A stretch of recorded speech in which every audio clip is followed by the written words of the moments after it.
نحمده ونصلي على رسوله الكريم اما بعد فاعوذ بالله السميع العليم من الشيطان الرجيم من حمده ونفخه ونفسه اللهم صل على محمد وعلى آل محمد.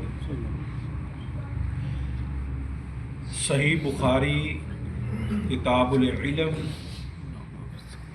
باب ہے باب الاغتباط فی العلم والحکمت، علم اور حکمت میں رشک کرنے کا بیان. حضرت عمر رضی اللہ تعالیٰ کا ارشاد ہے کہ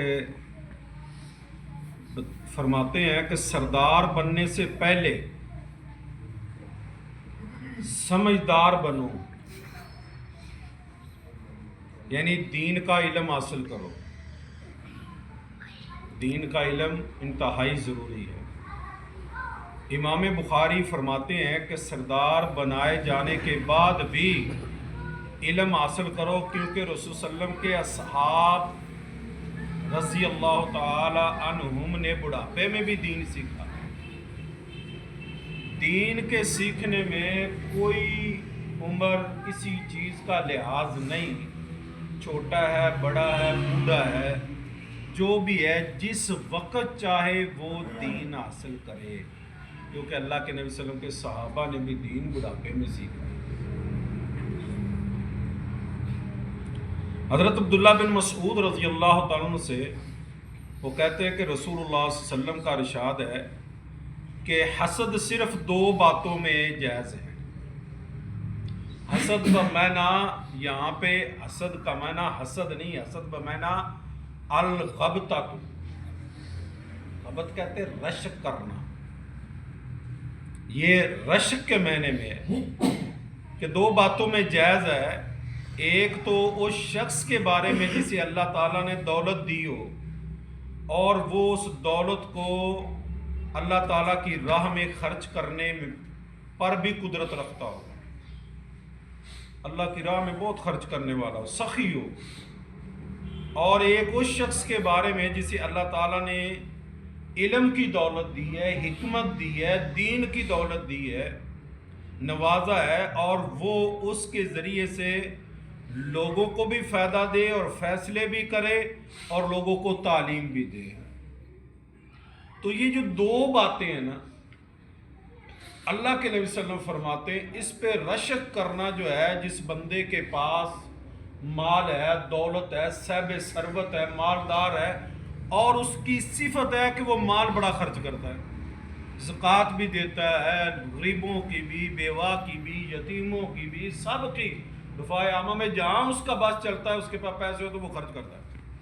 اس بندے پہ آپ کہہ سکتے کہ اللہ مجھے بھی اس طرح پیسے دے اور میں بھی اس طرح خرچ کروں.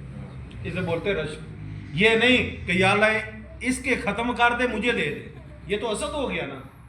حسد اور الغبطہ میں فرق یہ ہے، الغبطہ میں فرق یہ ہے کہ اس میں اگلے کی نعمت کے زوال کا ہے، حسد میں کہ اس کی ختم ہو جائے، جیلس ہونا کہ اس کی ختم ہو جائے مجھے مل جائے. الغبطہ میں یہ نہیں ہے کہ اللہ اسے اور دے، اس جیسا مجھے بنا دے. جیسے ہم کہتے ہیں کہ اللہ ہمیں اپنے نبی اور نبی کے صحابہ جیسا عمل کرنے کی توفیق دے، کہتے ہیں نا ہم. تو یہ سیم ایسے کہ اللہ مجھے ویسا بنا دے، یہ رشک ہے. یا اللہ میرے پاس بھی ایسے ہو تو میں بھی ایسے کروں. دوسری چیز ہے کہ کس کے پاس علم ہو دین کا اور اس کے ساتھ بھی سیم ایسے کہ وہ پڑھاتا ہے، تعلیم دیتا ہے، سب کچھ کرتا ہے، آپ وہاں پہ رشک کر سکتے کہ یا اللہ کاش اس کے علم میں اور اضافہ دے، اللہ مجھے بھی کاش ایسے علم ہوتا تو میں بھی لوگوں کو پڑھاتا. یہ رشک ہے. حسد سے نیکیاں ختم، رشک سے نیکیاں ختم نہیں ہوتی. تو یہ ہے حدیث باب العلم کے ساتھ تعلق. اور آج کا جو ہمارا وظیفہ ہے وہ ہے کہ بعض لوگ ہمارے بیمار ہوتے ہیں، بڑی تکلیف میں، اوپر والے جو کھڑے ان کے رشتہ دار وہ بھی کہتے ہیں یار کہ بابا مرے تو مگر جان چھوٹے. غلط بات. اور جو بیمار ہے، حقیقت بات جو بات دین کے خلاف ہو اسے بالکل قبول کرنا چاہیے، ایسا نہیں کہنا۔ اور دوسری چیز، اگر آپ اس کی بزرگ کی خدمت کر رہے ہیں، سب کچھ کر رہے ہیں، سر آپ کو نیکیاں تو مل رہی ہیں نا، آپ کو پریشانی آ رہی ہے، وقتی طور پہ آپ ٹینشن میں ہیں، ہوتا ہے انسان، لیکن یہ بھی دیکھیں نا آپ کو نیکی بھی تو مل رہی ہے نا۔ آپ کا باپ ہے، آپ کا بھائی ہے، آپ کی خالہ ہے، آپ کا ماموں ہے، کوئی بھی رشتہ ہے، آپ کو نیکی مل رہی ہے۔ یا فوت ہونے والا جس کو مرض ہے، بیماری ہے، وہ بندہ کہتا ہے یار میں ماری جاؤں، اللہ میں نے مار لائے، انہیں میں نے مار لائے، یہ نہیں کہنے چاہیے الفاظ، یہ منع ہے۔ صحیح بخاری کی حدیث ہے، اللہ کے نبی صلی اللہ علیہ وسلم نے فرمایا کہ اگر کوئی بندہ دعا کرنا بھی چاہتا ہے، کوئی کرنا چاہتا ہے اپنی موت کے لیے، تو یہ کہے اللہم احیینی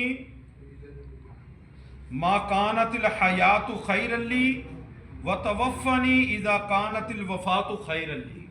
اے اللہ جب تک میرا زندہ رہنا بہتر ہے میرے لیے، اللہ تو مجھے زندہ رکھ، اگر میرا فوت ہونا میرے لیے بہتر ہے تو اللہ مجھے فوت کر دے۔ یہ دعا کرے، یا اپنے لفظوں میں بھی کر سکتے، یا اللہ اگر میری زندگی بہتر ہے، میں نیکیاں اور کر سکتا ہوں، اللہ مجھے زندگی دے دے، تندرستی دے دے۔ اگر میری اللہ فوت ہونا بہتر ہے کہ میرے لیے بہتر ہے کہ میں نیکیاں نہیں کر سکوں گا، تو یا اللہ مجھے پردہ دے دے، مجھے وفات فرما دے۔ یہ دعا ہمارے ایک سبق دیتی ہے ہمیں کہ جو مریض ہو اسے کہنا چاہیے کہ ایسے کلمات کہے کہ جس سے اسے اجر ملے، ثواب ملے۔ اللہ عمل کی توفیق عطا فرمائے۔